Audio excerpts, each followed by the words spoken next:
Hello, welcome back to Haunt the Collector with me, Jace, and I think I'm pretty much caught up now after the unboxings and reviews of the Weta stuff that's arrived recently.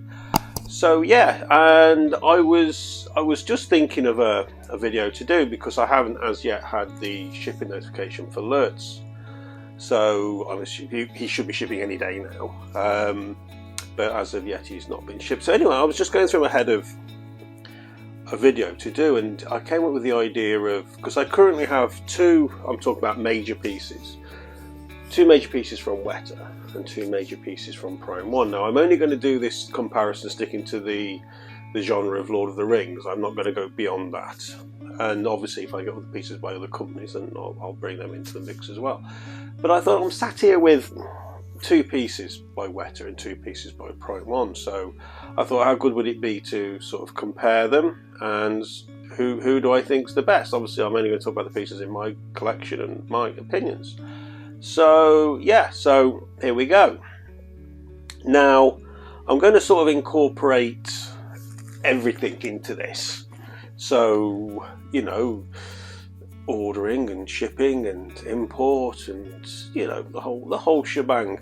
Now the thing is, it's with the cost. Now I think Weta holds, out of the four pieces, they have the lowest priced piece, which is Bilbo, and they also have the highest priced piece, which is the Escape Off the Road, and then the two Prime 1 pieces fall in the middle. So on that side of things, it sort of evens out on costs. And whereas yeah, Prime 1, obviously the shipping, as we know, is extortionate. I've done videos on this. If you're interested, you'll have to go back for my videos. And the shipping on the two Weta pieces was ridiculously low, £30 and £35 respectively on the two pieces. And however, the Prime 1 pieces, it kind of balanced out because the import fees on them weren't too bad. In fact, on Sauron it was like just about 60 quid or something ridiculous like that. But the Weta pieces were ridiculously priced on the import fees. I think Bilbo was just shy of 300, and then the Escape Off the Road was like, it was just a few quid off £500. You know, it was just way beyond anything I've ever paid before in an import fee. So I thought about that, and I thought all round costs, it all sort of balances out the same. So it really is going to be down to the statues themselves, the dioramas, whatever. So I'm going to start with Prime 1 now. For presence, for overall presence, the size and the impact of the Prime 1 pieces cannot be contended against. They are huge, they are massively impressive. The Balrog on the diorama is just incredible. Obviously he has the LED feature, which it relies a lot upon the LED feature, to be honest with you, because in the day with the LED off, as I've said before on my review, and I've brought it up a couple of times on other videos as well, I do find it's very monotone. I do find that there's an awful lot of just dark colouring on that overall, where they could have used, I think, a lot more colour. They could have done a lot more with the paint application on that piece, and they chose not to. Which, for me, kind of lets it down in the day. I mean, at night time, when like this now, when it's the LEDs and it looks incredible, and it does look incredible in the day. It's just, that is a little bit of a letdown for it. And Sauron there, well, you all know how much I love that piece. I mean, when I got him, I mean, he's a quarter scale piece. He's standing just a couple of feet from a half scale piece, and he still dominates the room. The size and the presence of it, incredible sculpt and detail. The base is superb. You know how much I adore that piece. It's fantastic work by Prime 1 on that. And I love my bad guys. I love the villains. You know, the detail on both pieces are excellent. They capture, for me, the Balrog captures the element from the film perfectly, that moment from the film superbly. It is, I think, the best, not only the best Balrog diorama I think I've ever seen anywhere, I think it's the best Balrog I've ever seen anywhere. as for the Sauron piece by Prime One, I think it is just an exemplary piece.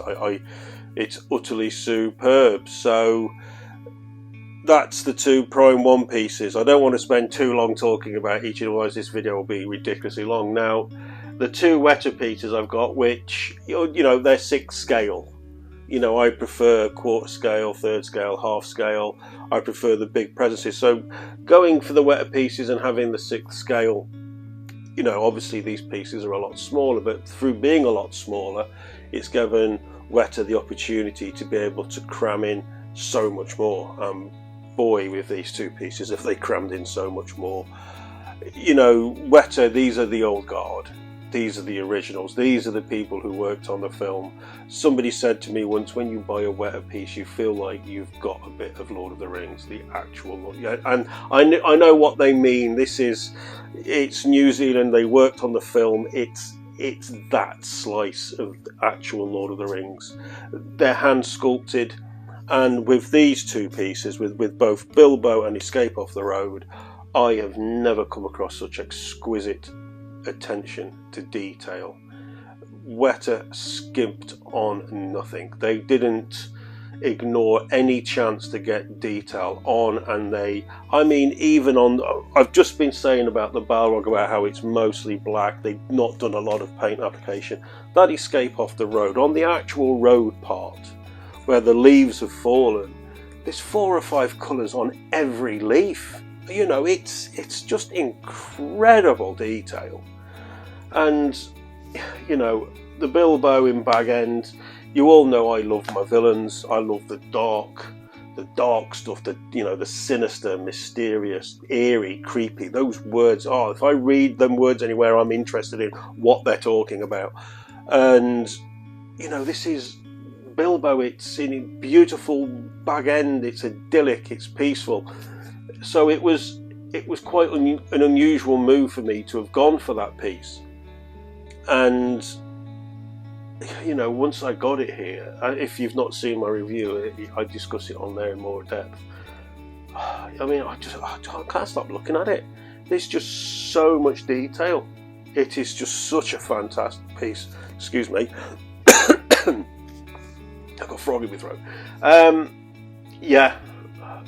Just remarkable work by Weta. You know, it wasn't that long ago that I said that I didn't think anything would topple Sauron off the #1 spot, and then I got the Escape Off the Road diorama, and it did. That's gone to be my #1 piece now, and Sauron's gone into #2. And I can tell you now, the only reason Bilbo isn't in #2, because I love it that much, the only reason I've got Bilbo in 3rd place is simply because it's not a dark, sinister piece. That is it. That is the only thing. So basically, Weta are getting a 1st and 3rd place with the Prime 1 pieces coming in 2nd and 4th, which means overall Weta get the win so far. The battle between who is the best so far with their Lord of the Ring pieces out of Weta and Prime 1, for me, I'm giving the win to Weta, because overall the two dioramas are nigh on faultless, you know, practically faultless. I really struggled to find, well, I couldn't find fault with the Escape Off the Road. And say, if you go and look at the reviews, you've either seen the reviews and you know, or if you don't know, go and watch the reviews and I discuss them on there. So yeah, in this first battle of Lord of the Rings statues in my collection, it's a pretty concisive win to Weta. You know. So fair play, Weta. I hope you keep doing what you're doing, and I can't wait to see what next big piece you come out with. I really can't. It's got me now thinking that it's at a point where I can potentially see if Weta reveal more large pieces like these, with this exquisite capturing moments like these have done. Potentially, yeah, I can see me selling other pieces from my collection, because I'll need the display space for them. You know, it's incredible. I'm not a fan of 6th scale, but I am a fan of incredible detailed pieces like that. I really am. So, but you know, we've got Lurch by Prime 1 coming. Not long after that, we'll have the Aragorn piece by Prime 1. Wow, that's going to be an interesting unboxing, isn't it? Finally, I'm going to have a piece that has got a lot of controversy wrapped around it in regards to the face sculpt. Obviously, we had it recently with the Heath Ledger Joker, which everybody who had it was happy with it. But anyway, this Aragorn one, which has had almost as much negativity around it, but I'll have it here and I'll be unboxing it here, and if you're watching, you'll be seeing me do it. And I can tell you now, I will be leaving the head sculpt to the last thing out the box, so we shall see. So Prime 1 have got plenty of time to come back. You know, that's just two pieces. There's the Frodo and Gollum piece, which looks extraordinary. The Berserker Orc, which on the images, I've got to say that I fell in love with that piece the second I saw it. The Legolas piece as well. All those are due this year. Weta pieces, I've got the Argonauth and the Doors of Durin environments due this year as well. Other Lord of the Ring pieces, whether they'll be coming this year or not, I don't know. The Queen Studios Balrog bust and the 1/1 scale Nazgul bust by Infinity Studios, and I think that's it.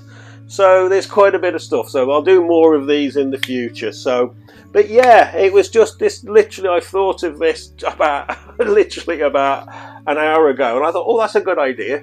And I'm going away tomorrow, I'm away for the weekend, so I thought I'll record it now, get it edited, get it on, because I won't be sticking the video on now for about 3 days. So let me know what you think. Let me know what you think of my first Battle of the Lord of the Rings, Weta versus Prime 1, and do you agree? Do you disagree? Who do you think is sort of winning so far? Even if you don't own the pieces, you've seen them in my collection, or, you know, views yourself. Stick it in the comments below, guys. You know I always love to hear from you. If you've enjoyed this video, I'd really appreciate if you click the like button. And it goes without saying, if you haven't done so already, or I would equally appreciate if you would consider subscribing to the channel, because it really, really helps, guys. Right, I'm going to wrap this video up for now, because I want to get this edited and posted this evening before I go to bed, because as I say, I'm away tomorrow and I'll be away for 3 days. So I hope you all have a great bank holiday weekend, whatever it is you're getting up to, and I will catch you all on the next video, which will now be next week sometime. Might even be an unboxing of Lurch, I don't know. Well, it depends when he ships. Okay, I'm going to go. Enjoy your evening, and I'll speak to you all very soon. Take care, and thank you for watching. Ta-da!